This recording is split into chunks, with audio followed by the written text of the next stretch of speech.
Welcome, everybody, to the next episode of the Cannabis Review. I'm delighted to be joined in this episode by Marion Mariathasan, and he is an investor, entrepreneur, and speaker in the cannabis industry. How are you keeping today, Marion? Doing well, Ian. Thanks for having me on your show. Thank you very much for joining us. I know you're a very busy man. You've had a pretty stellar career from creating tequila brands and being an investor across a multitude of companies. Do you maybe want to start with you entering into the cannabis industry in 2015 and what opportunities you saw and how the journey has gone so far? Yeah, thank you for this chance to kind of tell my story. But yeah, so as you mentioned, got into the cannabis industry back in 2015. There's a law firm called Vicente Sederberg, really well known in the U.S. as they helped with legalization of cannabis in Colorado, and then they've been working with other states, but also private companies. And so the three partners I knew from beforehand, and they were trying to solve, one of the biggest hurdles as more licenses were being handed out, and that is the challenge of ensuring operational compliance, right? Because every state in the US has different sets of laws and even down to the municipality level. And so the idea was to create some sort of software that helped license operators streamline and create efficiencies to, essentially stay compliant to all those changing regulations. And so that was my kind of entree into cannabis, and that was back in 2015. And that's, we started Simplify a year after that. And then having been in the space, more opportunities were popping up, and so I, turned into also an investor and advisor and board member in a multitude of companies. Yeah, it's been a very, very successful journey for you so far. I wanted to kind of touch on the three big companies that you've been a part on, and maybe we'll start with Ceylon Solutions. What is the offering that this company brings to the cannabis industry, and why has it been so successful to date? Yeah, so Salon Solutions is actually one of my oldest companies. I founded it back in 2005, officially in 2008. So it's a software dev company, US based, but the engineers are in Sri Lanka. And so it, obviously it's been around for quite some time, helping startups, but also larger companies save costs on their development, software development. And when I got into the cannabis industry, we saw a lot of need also for new technologies that were being built. And so, just by the fact that I'm now the chairman of the company, I don't actively run it. I started kind of pointing out opportunities to the executive team at Salon. And, in short order, all of a sudden, they were developing software products for some really big brands, not brands, companies that are well known in the cannabis industry, and they continue to do so today. And so that's really what I think sets Salon apart. Is now in today's environment, when you're whether you're a startup or a seasoned tech company, and you're looking to build products that serve the cannabis industry, there's a lot of terminology and nuances that's very different in cannabis versus other industries. And so this company and the team behind it has a lot of experience having built products, including Simplifya, the compliance company that I run as a CEO. And so I think that's what's made it so successful so far. And we're opening up an office in Barcelona this month, actually. So just to expand into Europe. Moving on to the next company that I want to discuss, which is Simplifya, which is a compliance and regulation software provider. With your expertise in computer science, this seemed to be one of the most advantageous sectors within the cannabis industry that people could develop unique solutions for. Was that an easy step from Ceylon Solutions, and how is everything going so far? Yeah, so Simplify, I have to say, so in all the companies I've started and founded and run in the past, this has been probably the most challenging, primarily because I think the cannabis industry is still very early, right? Even in the US, it's, there's 40 states that's now legal. There's obviously no federal, it's not legal on a federal level. But because it's so early, just lots of challenges in terms of creating product that helps not only licensed operators, but we now have products for banks, for insurance companies, for law firms, even government.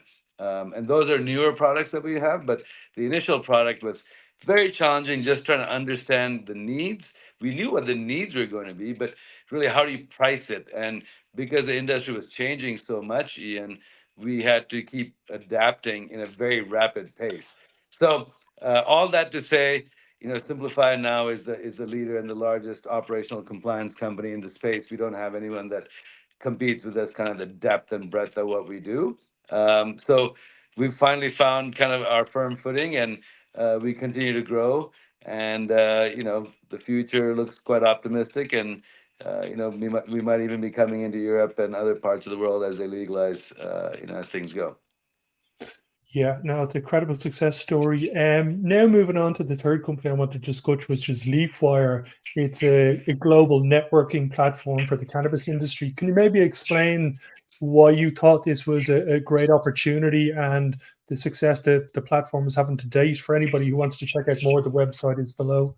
Yeah, so Leafwire is what we call the LinkedIn of cannabis.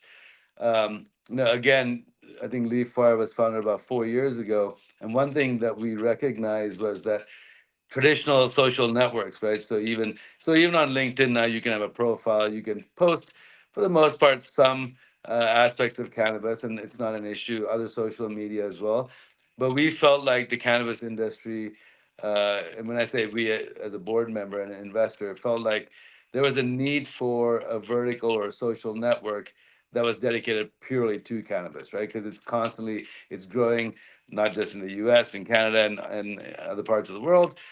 We felt like knowledge can be shared. People can connect with other people that are, very specific to cannabis. And, Leafwire at this point, I think is about 75,000 users from around the world. Primarily a lot in North America, but they certainly have users from other parts of the world, and so it encompasses not just people within the industry like operators, but also investors, and it's been a great ecosystem. And Leafwire continues to evolve and add value. I think they've got a conference app that they're going to be rolling out, and from jobs to marketing, just all those things that you see on social media and sites like LinkedIn. So it's been very, very proud of what they've done at Leafwire as well. Yeah, no, being able to incorporate all those multitude of options for the industry is definitely a great route to be taken, and definitely an advantageous one. I wanted to ask your opinion on this proposed rescheduling to Schedule 3 in America. Do you really think that this is going to happen with the Biden administration? And if so, do you think it's going to be a month, or will it wait till the end of the year when the elections are on? Well, that's the billion-dollar question, Ian, right? I think we've heard the government and Capitol Hill say a lot of things over the years, and but I think this time around it is very different for a multitude of reasons. One, it's an election year, right? And we're already seeing a lot more activity coming out of the White House and Capitol Hill, in that, for that matter. Additionally, the Biden administration asked HHS, which is Health and Human Services, last year to take a look at cannabis, and they recommended that cannabis be rescheduled to Schedule 3. And I think, if I recall correctly, they made the recommendation to the DEA. Now, of course, it lies with the DEA, but historically, I don't think DEA has not ever taken a recommendation from HHS, right? And so there is a lot of optimism because of that. And I think, from all indications, I hear it's going to happen in a month. I hear it's going to happen by end of the year. I suspect it's going to be somewhere in between, right? I mean, no one has the crystal ball, unfortunately, Ian. And I think many people in the industry are a little, tired of hearing like, "Hey, this is going to happen. It's going to happen," and it hasn't. But so far, all indications are that it is on track and it will happen this year. When? Good question. I don't even want to take a guess at that, because uh, And being you can wrong. feel the palpability with, especially if you go on to, let's say, some of the MSO investor platforms or some of the Yes. retail people, that you can tell that they're beaten down over a number of years of promises, and nobody wants to get their hopes up. But hopefully, it's coming around in April, from what we can hear as well. Yeah, and I'm seeing a lot more activity picking up, even not just from investors, but companies that have been on the sidelines, Ian, that have been watching the industry, waiting for the right time and the opportunity, right? So I don't know if you saw, but one of I think like the 10th largest bank in America, called First Citizens, they just announced about 2, 3 weeks ago that they're now going to start getting into the cannabis industry, and that's a $200 billion bank. You know, we've had inquiries from all sorts of different, uh, you know, companies, from alcohol to you name it, that are all kicking the tires and really starting to take the cannabis industry more seriously. I think more so because they're seeing that there is a path to legalization that's starting to happen, and that of course has gotten everyone very excited. And for us at Simplifya, you know, some of the biggest private equity names you can think of, you know, we're fielding a lot of inbounds right now, just people wanting to understand where we're going and where the industry is going, because you know there's a lot of money sitting in the sidelines waiting to get in. So it should be very exciting. Well, to finish up, I've got a bit of a fun question for you, multiple choice answer. As you're an investor, let's say we give you $50 million and you've got a choice of investments. You've got a biotech company that uses fermentation engineering to be able to produce the cannabinoids as APIs, applied pharmaceutical ingredients. You've got a nationwide chain of retail stores that you could develop out. You've got a cultivation facility with edibles and drinks attached to it. Which of these three options is getting your $50 million? Well, I think if I had my way, I would probably place some money in all three of them. That's probably more of not the answer you're looking for, and here's why. Because I think all three of those companies are touching on some really key areas for the industry as it continues to evolve. You know, I've got an investment in a CBD company out of the UK, you know, that I did a few years ago, Canneray. You know, so I've invested in plant touching to CBD to tech companies, and I think it all comes down to execution. And you know, I think all these different areas have to coexist to make the industry blossom. So I wouldn't. I'm more of a person that kind of, I think, hedges the bets and puts it in multiple areas. So that's how I would do it probably.